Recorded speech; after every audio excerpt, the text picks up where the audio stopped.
All right. Well, welcome to another episode of the Man Podcast. I'm your host, Jonathan, and today I'm with Nicole Gates, who's the Director of Marketing over at Mongoose. Welcome to the show. Yeah, thanks for having me. Awesome. Yeah, I know you and I have talked a bunch on LinkedIn, kind of back and forth, and webinars, I guess, was kind of the conversation of today to kind of get into and talk about some stuff. And I'm going to give my perspective clearly on a lot of things, and then we can kind of riff on it a little bit. But before we get into any of that, I always like to give a little bit of context. I think it's important for people to know the lens that you're coming at with what Mongoose actually does and who you guys are marketing to. Is I thought like just a good starting point, and then I'll kind of jump in and give a little thoughts on some webinar stuff. That sounds great. Good to you. Yeah, definitely. So Mongoose is a higher ed tech software company. We focus mostly on texting and chatbots, and are really trying to help improve communication between colleges, universities, and students. They still kind of tend to have older school kind of communication strategies. And as like Gen Z is looking for a little bit more modern, personalized outreach, we provide software that helps them do that. Cool. And I assume obviously it's all higher ed is the market. So yes, anything all from higher like ed. anything from like I guess elementary school to college, like anything that's university or? Nope. At the moment it is just like 4-year institutions, colleges, not really necessarily like K through 12, just okay. Universities. Universities, got it. At the moment, that's our scope. Yeah, the ICP, right? Exactly. Yeah. Well, cool. Well, I hope that gives a little bit of context. Well, so I think you and I'm forgetting the exact LinkedIn post that you and I know I talk about some of the same stuff and kind of different views and angles and stuff like that on LinkedIn. But the one thing that I thought might be a good place to start, and I'll give kind of like a little kickoff on my thoughts on it, but clearly with webinars, where I think a lot of SaaS companies are today, as you'd probably agree, is that a lot of them are thinking about it something like this. Hey, we need to do something to generate more leads, pipeline revenue. Let's do a webinar. Let's plan that for, say, the next 2 to 3 weeks or something. Get that together. After that, we're going to get a bunch of people on it. And then after the webinar ends, then we're going to take that registration list and give it to our SDR team or your sales team to follow up with so they can get a demo. Because ultimately, we need to go back to the board or the CEO and say, hey, for all that work we did on the webinar, we need to show that we actually got some leads out of it. Otherwise, how can we continue doing webinars if we're not actually getting some type of direct attribution from them? And I think that's still a lot of the ways that many SaaS companies, and frankly, I was in a sales role even doing the same thing. So I know that it was being done, years ago when I was doing it, and I know it's still being done today. So I think there's that. And then my take on it, and I can kind of go back and forth on it, but my take is that many of these folks and the issues that creates is when you start having a model, and I think the follow-up's always so critical. It's not that there's no follow-up needed on a webinar, but the follow-up of sitting it straight to sales and saying, hey, these guys are demo ready, let's get them on, let's get them set up, etc., can sometimes create a really bad vibe with clients because they weren't quite ready. They were just showing up to the webinar because they wanted some content, And I think that potentially destroys future relationships versus having a lighter touch type of follow up. And we can get into maybe the details and some tactics maybe that you guys have done or that we have done with some other clients. But what's your thought on that? Just like the follow up and how webinar registration lists are sometimes treated as leads. Like, what's your perspective on all that? Yeah, I think it's the wrong way to handle that. I think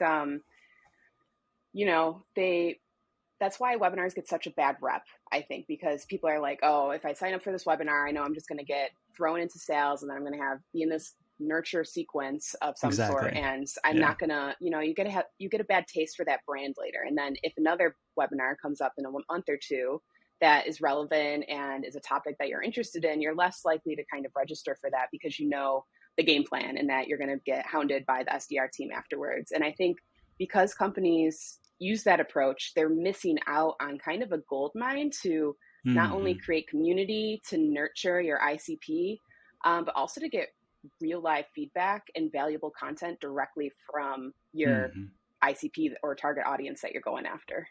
Yeah. And I guess it's like, what's the follow-up then that is needed, right? Like, I mean, are you on the camp that there shouldn't be any follow-up on it, just kind of sit there? Or do you think that there's some type of follow-up that one could, after someone goes to a webinar that you might say something, but it's a lighter kind of touch? Would you go that route or would you kind of stay away from it all? Like, do you guys do that at Mongoose or? Yeah, depending on the webinars that we're doing, we have a few different types of webinars with different objectives. But if it is really a little bit more like sales heavy or lead gen heavy, we would give them an opportunity to raise their hand. So maybe it's, we're announcing a new product feature or a new product Hmm. release. And it's a little more, middle of the funnel versus like top of the funnel topic. We would have an opportunity for like maybe a post or a poll would come up and say like, are you Right. interested in hearing more? And people might say yes, or I maybe, like that. It's a good maybe idea. putting it in the chat box, like saying like, oh, do you want to hear more? Yes or no. That's a good way to identify hot leads who are ready to talk to sales. And then those are the people that you can hand over to the SDR team. However, I Mm. wouldn't necessarily do that for, more top of the funnel type webinars. If you're just trying to collect leads or get your content in front of new eyes, Hmm. um, I might err on the side of like, doing a lighter touch and Hmm. really focusing on providing value before you start asking for things, and doing, consistent value driving content through your webinars without asking them to do anything. So you, build that trust with them. And then by the time maybe they've attended 3 or 4, hopefully you're tracking that metric. Maybe then that's a time where you would say like, hey, the SDR person could reach out, but I would Right. definitely make it a soft outreach. That's my thought. Yeah, I mean, if it's something that's top of funnel that's not really related, at least directly to the product, it's not we're not doing a product feature type of webinar or anything like that, then there's no reason why you couldn't have. And whether it's marketing or sales, a lot of times even the SDRs are reporting up into marketing, right? So there's always that weird line like, where is that team? But there's no reason you can't reach out and just say like, hey, like, hope you really enjoyed the webinar. Let me know if you have any questions about the content, focusing the conversation on the content of the webinar, maybe giving them some other things that are similar to that if they were already interested in it. And I think there's a really great opportunity, especially if, I mean, depending on the contract value, I mean, you have to Mm-hmm. decide kind of how heavy a touch you want. But if the contract value, if we're talking 10, 20, 30K or something like that, then you could go back out and you could spend the time to have someone personally reach out to a handful of people that are in the ICP that showed up on the webinar, and just, send them a little email as a light touch and see if there's a conversation that develops around it. But making sure that the focus is not get them on a demo. It's, Yeah. hey, how can I figure out if they had questions about the content of the webinar, or they wanted to talk to someone more about whatever that was being talked about. And I think like that's the type of action. So I'm not necessarily fully against like the zero follow up. Don't do it. Just let the content kind of hang out in the air type of thing. There's nothing wrong with reaching out. You just need to have the Mm-hmm. right follow up approach. Right. It kind of just all falls into, we talk about these different kind of singular tactics, webinars, emails, what have you, but like you have to try to take a step back and think of how it looks through the whole journey. So webinar is just one piece of that strategy. So if you do have some Right. sort of ABM strategy, enterprise outreach strategy, like using webinars to get in front of people within that target account that you're going after, and making sure you're nurturing them, and then using that as a piece within your kind of ABM strategy with them. But don't make it webinars is the only tactic for that, or webinars is Right. going to be the sole purpose of driving X amount of revenue or leads or whatever Right. kind of KPIs you're measuring of that quarter, year. Like looking at it as a Right. piece within the whole marketing puzzle. Well, I think what you said is really smart, and I agree with it, because it's how you measure the success of a webinar. And maybe we're kind of jumping around a little out of order here, but that's another big thing, because if you go into it saying I need X leads, X pipeline, X revenue from this one asset, then your mindset changes on how you develop the content. You might Absolutely. not you might not spend time on content where it's a problem, it's a pain, it's something they want to learn more about, but maybe it's not directly related exactly to your product, but that like that's the type of content that your audience wants to listen to, or read about, or hear about, etc. Like those are the issues. So if you set that measure of success up the wrong way, then a lot of times it just Yeah. changes the whole entire content format. Don't you think? Yeah. Yeah. I think you're spot on, because I think when you're like, okay, this webinar has to drive 50 demo requests into sales. Right. That's when the webinars start becoming product demos. They're like, they're Yeah, exactly. clickbait into a product demo. And that's the 100%. fastest way to like get people to be annoyed and never come back to a webinar or any content that Right. you do. So I think, yeah, setting up your objectives of what you want the webinar to achieve is key to what your is to your webinar success. So like, for example, at Mongoose, we actually take more of an educational approach, and we've made it like a Mhm. webinar series. And Mm. this is based off feedback from like our customers and prospects. We kind of found out in the industry, everybody wants to be doing more modern kind of marketing, but they're not really sure how. Mm. And they tend to follow what's already been done. They kind of want a formula. And so we Right. decided we're going to be that voice. And so we use our webinars more as thought leadership and education. Yep. So there's no real CTA. There's no real push, but we do look at like, okay, how many new people are we getting registered? How many Sure. people are attending each session weekly, which right now we're averaging actually 200 people live, which is Hmm. insane. That's awesome. And then we also look at how many of those are completely new contacts who weren't in our database, and Hmm. how many of them are repeat attendees. So it's very top of the funnel Yep. metrics, but then we also have self-attribution fields on our Hmm. demo forms, and just kind of seeing if that top of the funnel leading indicators are kind of starting to come into our main KPIs, which are revenue, opportunity, pipeline. Yeah. So they might not get that in the attribution field, but we're starting to see that in the self-attribution field. So Right.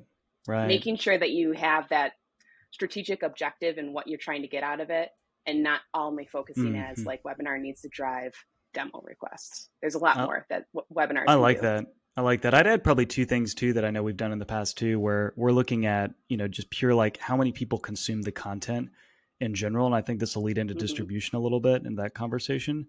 So that's a major one. And then also like what did people say during the Yeah. webinar? Like qualitatively, did they like it? Was it valuable? I mean, did they say awesome things about it, et cetera? And like those are good indications too that you're creating the right type of content.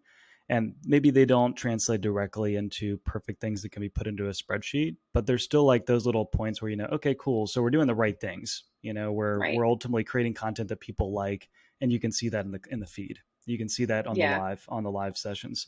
And then I guess that boils down into the distribution side of it too, where I think a lot of times what we'll do is, to your point, like 200 live, that's awesome. So maybe you had, I don't know, what, 1,000 register. It's kind of like a typical webinar for you guys, or way less than that. No, we have, because it's a series, so people come in and then they're like booked up for a bunch. But we're at Okay. about 2,700 total registrants at the moment. Oh, for the whole series. Oh, okay, got it, got it. So Mm-hmm. you're not breaking it down into one. Well, I guess the point is like a lot of times what I'll see is, let's just use an example. Let's say it is 1,000. So you got 1,000 registrants for one webinar, just to make it easy. And then let's say for Mm-hmm. your number, you got 200 people live. Then I think what a lot of times happens is you'll get those people that just say, okay, cool, we did the webinar. Let's go ahead, send it out to our email list, whoever's in the nurture email list, and then let's put it on our website, gate it, and call it a day, right? Like, and then it's done. The content just sits there on the website, which it's like the website Yep. graveyard, in my opinion. And people aren't like going to your website to hang out and read your webinars. So like, where are they? Well, they're in social media platforms. They're on Facebook. They're on LinkedIn. They're on Instagram. They're in those locations, and they're spending an enormous amount of time on them during the day. So instead of trying to get everyone necessarily to your website to consume the content and grab an email address, like why not clip up that content, which we've been doing. And in one example, we drove, I think it was another 15,000 people to watch some of the webinar, so clips of the Mm-hmm. webinar. And that's 75% views too, by the way. It's not just like little 2-second things. They went Wow, 75% of that's the great. way through watching it, versus what this client had. I think they had 67 registrants, or sorry, 67 people live, and then around 250 that actually had registered for the webinar. So you just got to think about it that way, right? Because there's this huge Yep. opportunity, and I'm sure you would agree. But like, I don't know, how do you guys think about distribution, either Mongoose or maybe just like general thoughts outside of Mongoose with regards to that? Yeah, I mean, I've done this in a few different companies, but our webinars are kind of like the hub of our content engine, because not Yeah. only are you getting like great, weekly or bi-weekly content for us for the webinar series, but you're getting feedback directly from your customers, and so that content Right. is like customer driven, and then it Yes. feeds future topics for you too. So it's 100%. almost like a secret kind of customer interview, almost, because you're talking right to your prospects or your current clients or whoever Yep. they are, and you're hearing exactly what their problems are, and what's Hmm. kind of trending. And so then you take those clips, like you said, we do the same thing. We turn them into micro clips. We also post it on YouTube. We put it on our blog, but like, Love it. we post it free, ungated on YouTube for people to find. I saw that. Um, Love it. and then we do put it into micro clips for social media. And again, we, it's like maybe a minute, 2 minute, just little micro clips of like key topics or an answer Exactly. for problems that we know. And then we also use it for paid. It's really, Hmm. really successful for our paid social, getting it in front of lookalike audiences, or maybe we have a certain like target enterprise clients that we're going after, and that they're kind of struggling with this one problem, and we had a guest on who spoke exactly about how we can solve that, Hmm. put that in front of that target enterprise client with paid media. or give it to the SDRs to use and follow up emails. Like there's so much you can use with webinars, and video is such a huge like medium that you can use. And everybody thinks you need to have like the most fancy editing and videos and cameras and microphones, but that's not the case. You can just cut up a Zoom and put some branding on it. Like Canva has a bunch of stuff. If you don't have a graphic designer, there's a lot of different options you can do, and it makes it very easy to just have constant, consistent content. Sorry, that was a lot of C's. Yeah, I like it. That I'm going to quote you on that. The 3 C's. I don't know if I can say that again. That your customers really want. Yeah, no, totally. And I think the paid's an interesting opportunity because I think what a lot of people do is they'll just post it organically on their company page a lot of times and call it a day. Rarely then I see some people will post it from their personal profiles. But the 2 issues with that I see are, one, if you haven't taken care of the followers that are on your company page, meaning trying to really get the true ICP buyers to follow in your company page, which is sometimes difficult, then a lot of times that content's really just being seen by investors, partners, your company, and employees, people interested in working with you. Yeah, exactly. Like that type of thing. So, and not in all cases, right? And then your personal profile, most people, vast majority of people are not trying to build personal brands on LinkedIn because they don't want to put in the time. So even if they post it from their profile, it's not likely that the people that they're connected with that are likely to see that. And there may be second and third connections, depending on LinkedIn's algorithm, but it's first going to go to their first connections. If there's engagement on that, then it'll go to second and third. But a lot of times, like, you won't get that content in front of the right people. So paid, to your point, is a huge opportunity where you guarantee distribution to the exact ICP that you want to go after. And then now you can shoot that content into a cold campaign on LinkedIn or even Facebook or whatever it may be, start targeting the people that are actually a really good fit for your product, and then start making, getting them into that funnel. So not only then you're optimizing for the 99% of people that don't click because they're consuming the content, the video, they've already consumed some of your material and seen your branding a little bit. But then if they're interested, then they click in and then they can go actually watch the webinar. And in your case, ungated right on the website. It's huge. Yeah. Absolutely. And then the plus of that is that it looks like it's just an organic post if you're using like LinkedIn or something.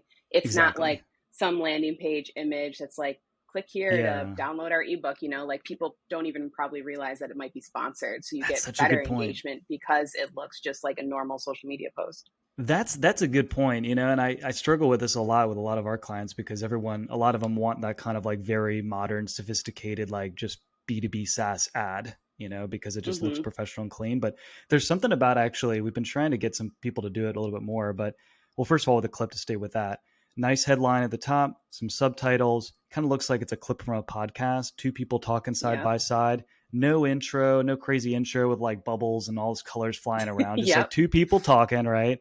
And no crazy outro. Like, kill the high production stuff, because then, to your point, like when I'm engaging with organic content, that's a lot of times the content I'm engaging with and stopping and looking at.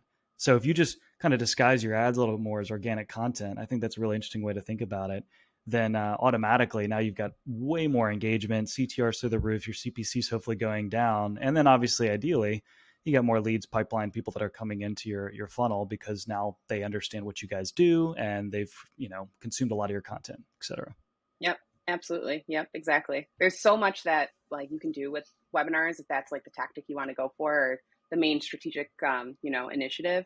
But like we would kind of touched on in the beginning, so many people kind of miss out on all these huge opportunities because they're just like, webinars are lead gen. We're just trying to get website demos or get demos for the sales team to come in. And then it's just seen as a one-off, and it's not seen as like an integral part to the full strategy. Exactly.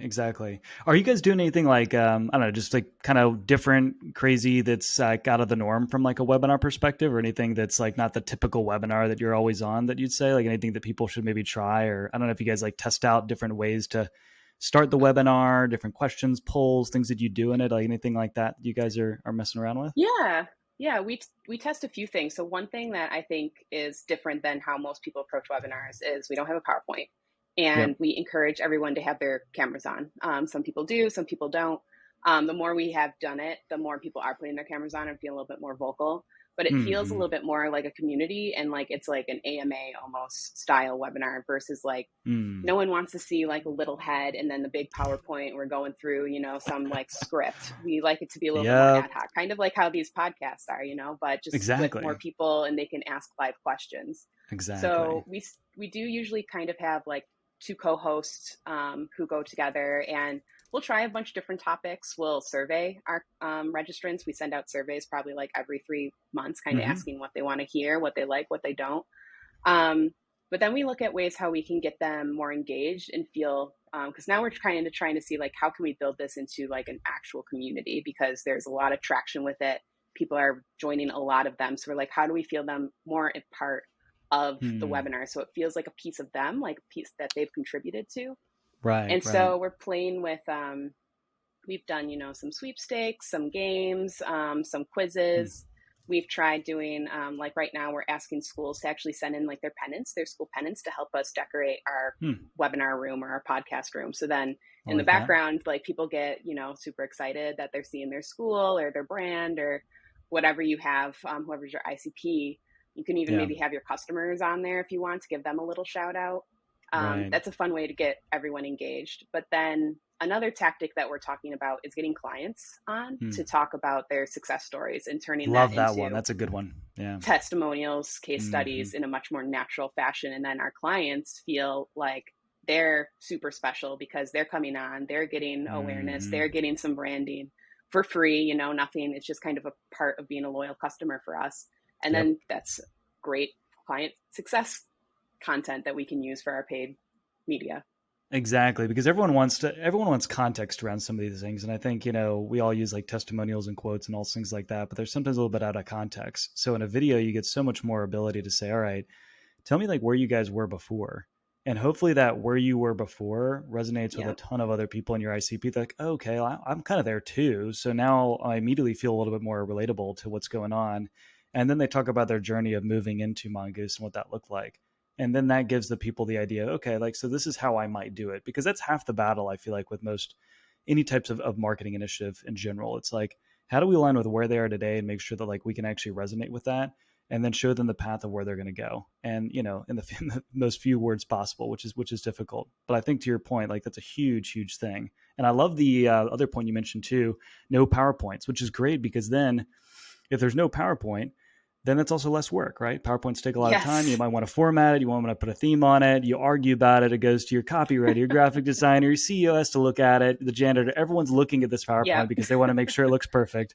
So, 30 people have to approve it, which is just a pain in the butt. And, and then you just argue over everything. So it's just easier to get on a call, have a conversation, et cetera. And if you know the content well, then it Yeah. also makes it kind of cool because you can riff off it a little better. To your point, it's less like scripty. It's more, Yeah. hey, we're just having a conversation. That's exactly what people want to hear, Yeah, exactly. I mean, we don't want, especially when you start doing webinars more frequently, you don't want it to be a huge task and a workload. And I think when you start doing the presentations and you got maybe a different speaker, or your salesperson's coming on who's just used to kind of doing demo requests, like really understand who's coming on to talk and making sure that they feel comfortable kind of riffing.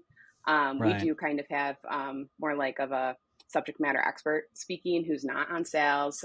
He's just there to kind of just be that subject matter voice, and like trying to just make it as easy as possible to get up and running. And I think removing the PowerPoint is a huge piece for exactly what you talked Yeah. about. It just removes that. You can kind of have bullet points of themes that you want to talk about, and then just kind of see where the topic goes. Yeah. Like if it goes off and, people are asking about something else and it kind of veers into a different direction, Yep. that's better because that relates to what the clients want or the customers, your prospects, versus trying to Exactly. stick to a strict script. Exactly.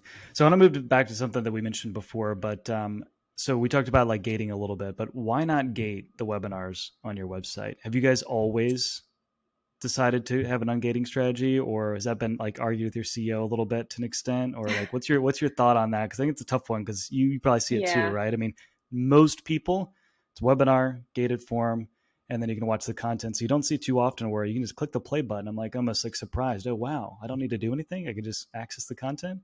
What was Yeah. was that a journey for you guys, or was that kind of just like from the get go? Yeah, let's do it. Since I joined, at least, I think there was some gating You laid down happening law. before I joined. Yeah. And then I was Uh-huh. like, I think we should ungate some of this. I think, putting it on YouTube and having it free to be on YouTube is huge, because YouTube's like, the future of where SEO is going. And so if you're hitting these key topics and titles that people are searching for already, and you Yeah. have organic content, like that's already huge. I usually approach our CTA for webinars, even though they're not gated, to do registrations so that they register for the next series. So I want to show them Right. what great value that they're going to get, and that it's not, a product demo in disguise. So then it'd be, it wouldn't work if I have that behind a gate and then they have to, put in their Right. contact information to watch the video and then register, like that's 2 points of conversion that I'm trying to make it as easy as possible, because we have a strategy behind how we handle registrants. And so my goal Right. is to get more people to register for the webinar itself. And Exactly. then they're kind of in that strategy there, rather than Right. trying to get the leads from people watching the video, which I think we get better. It's better to have it out in the open in the Yeah. long term, because people are going to just see you as valuable. They're going to see you as like driving all this education, that you're this thought leader who's providing all this great value.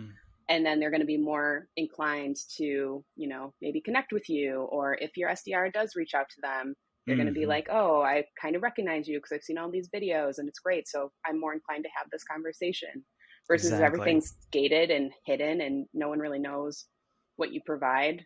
Yeah. Then you're going to struggle with that. Exactly. I mean, clearly, like, you need a gate on the front end to capture people's, to send the link to the webinar, right? So in the front end, like, Right. you need some type of form there. But once it's been done and it's on demand, just sitting on your website, there's no reason to add another gate. I think the big thing that most people get obsessed with is, well, how am I going to know who is watching it? And that's the hard part. And they want to figure out, well, I'm not going to know. I'm just going to see people Right. clicking the button. I'm going to see how many people have engaged with it. Maybe I can get all those, through Wistia or whatever you use. So I can see what's going on there, but I'm not going to know who, so my sales team can't follow up with them. And I think that's the mentality that at least, we're trying to go against, or have been against for a while, which is like, hey, just make it easy for them to actually get the content. Like, ultimately, if it's good, they're going to keep watching it, one. And then two, they're probably going to find their way into other different pieces on your website. And then, they're going to come in when they're ready to actually fill the form, whether it's a trial or a demo or whatever your motion is, and then go from there, versus trying to make it more difficult for them. That too. And then you've got the whole clipping and distribution thing we were talking about, right? So then they're getting the little clips for free. Then they go into the website if they want to, and then they can still watch the whole thing and then go get lost on your website, or they just go back to social media and then they're on there again and seeing another clip potentially for another webinar. Yeah. So Exactly. Yeah. I think we, have to get out of the mentality that you can track almost everything, especially, like as privacy and cookies and GDPR and all these things kind of come in place. Like, I mean, I go into my Google Analytics and I can't see, like 90% is like default, Yeah. So like having that in the mindset, and then making assumptions, or, like educated assumptions about what's happening in your pipeline. So one metric, even though, we're not gating, we're putting it out all in free, we're not pushing, sales and SDRs onto our registrants. Some things that I'm starting to see in the pipeline I know are happening because of this strategy. And one is sales cycle. So we're seeing the sales cycle shorten. And even though you can't attribute it to anything, that people are getting educated out on those channels that they're already on with our, little snippets, or they're on our webinars, or we're on YouTube.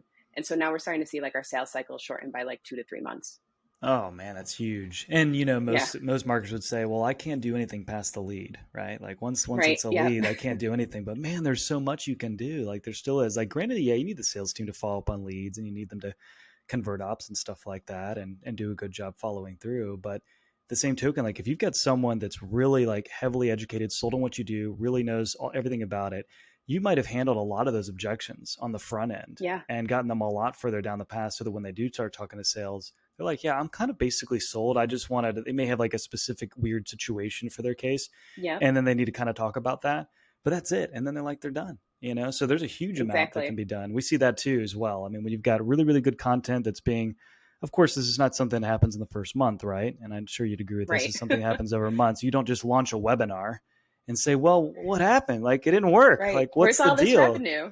Yeah. I mean, which is another thing. I think I talked about this, I don't know, some weeks ago, but I was saying on LinkedIn, it's not like one ad, one campaign, one channel is the thing that just does it. I mean, this is B2B. And frankly, I could even argue for B2C. Like, I don't just go on Facebook and see a pair of shoes and immediately buy it. I don't think I've ever done that. I mean, maybe there's some people out there that do that, but what I do is I might see an ad, I click on it, I look at it, but then I go read a review, read a blog site, talk to someone else about it, etc. So there's all these other touch points that are happening. The same thing's of course true for B2B too. There's all these other things that are happening. So you can't just like silo out this one webinar is the one thing that did it. you'll probably see, I mean, if you're tracking the email, registrants on it, you'll probably see in HubSpot or Salesforce or whatever you use that, wow, they've actually, they've been to a whole bunch of our webinars before. That's interesting. And there, of course, there's some that are not going to be tracked, right? So there's going to be those and you just won't ever see them. But yeah, I don't know. It's interesting. Yeah, I mean, I always laugh because, like there's the whole create an integrated marketing strategy. And there's this I'm starting to see this trend of like integrated marketing being like its own thing. And I'm like, but that's just marketing. Like everything should be together and work together. And not having just like this siloed approach to like, okay, this webinar does just this and that's all that we're looking for. Like it's got to be a part of the whole piece of the puzzle. Exactly. Everything's integrated and you got to look at things in the aggregate. You can't just, I mean, that's why, and then we're getting a little sidetracked. I'm kind of finish up here, but this is what happens to me all the time. But I mean, you look at source a lot of times, and if you're looking at, depending on the attribution model last touch, a lot of times it'll be direct, organic, and paid search. And one might say, well, hey, let's put all of our emphasis on those three sources because, hey, that's what's working, right? When you realize it's SEO. Exactly. And then you cut off all the other stuff that was creating demand, and then you were getting in front of people. And then all of a sudden, like all those metrics start to fall and you're like, well, shit, what's going on? Maybe we should do something different. So that's the thing that drives me nuts is you just can't look at it that detailed. And I think that's where, whether it's self-reported attribution, which has its faults too, of asking people how they heard about you, but it's just another data point. And a lot of times we'll see in HubSpot where it's like, they said they heard about us from a LinkedIn webinar because they saw some clip. And then HubSpot saying that they came in from paid search. So it's like, what do you do there? But again, I think that's where it's like so important that we remind ourselves every day that it's not just one ad, one campaign, one channel. It's everything. And you got to have multiple webinars over months of time to continue doing that to see the success of that. But yeah, exactly. I mean, we're seeing same, like the organic, direct, and paid are like our top performing channels. But then if you dig into the keywords, it's all brand. It's branded keywords. Yeah, so it's not, it's the stuff that's happening out on social or where have you. And then people are coming and already educated from hopefully our webinars and then booking a demo or reading things. And that's, what's driving a lot of that. That's a big thing too. Yeah. What is the increase in search volume on that brand term? Because if you see that overall increasing, that means you're doing a good job of familiarizing more and more people with who you are. And so if that's rising to me, like we're doing the right things. And even though brands may be getting the credit on search and you can see that and it's a little bit easier to attribute, doesn't mean that it's all brand and all paid search that's doing the job. So yeah, agreed. Yeah. As much as I love my homepage, I don't think it's my homepage alone that's like driving those branded searches, It'd be so easy if it was though, right? It'd just be like, wow, I wish. It's an easy world, didn't have to sit here and strain so much. Exactly. Well, cool. I don't know. Anything that we didn't chat about, like webinars, you think may be interesting to like share with anyone that's listening, or you think we kind of hit on most of the stuff in terms of like distribution, creating it, how to think about the follow-up process, like those types of things. Anything that you think we didn't cover that you guys are doing that might be interesting? No, I think we covered, the main things. I think for anybody who's kind of thinking of webinars, like don't be intimidated by it and don't think that like, oh, no one's going to come because they're boring and webinars are dead. It's the new thing that's dead, I think, in the marketing world. Don't just give it a try and make sure, like, as any marketing thing, like give it time and be consistent. Don't have it as a one-off and, just see where it goes. I love it. Well, last question real quick. What do you use like tech-wise for your webinar? Some people always ask me that, like what tech they use. You guys just do Zoom just use or Zoom. Yeah. Look at that. Easy. Oh, I love it. Easy Some people peasy, get all complicated with it and you can just, sit there and get Zoom or anything and go to meeting. Doesn't really matter what it is. And hit the record button. Done. Exactly. It's very easy to set up, ready to go, like not cost intensive. So definitely love it. Worth a try. Well, cool. Well, thanks so much for jumping on. And I guess for anyone interested in Mongoose in the university space, if we do have some folks on that, then definitely check them out. Otherwise, we'll chat on LinkedIn or whatever. Yeah, definitely. Yeah, come connect with me on LinkedIn. I love, chatting marketing with anybody. So happy to connect. Love it. We'll talk to you soon. All right. Thanks, Jonathan.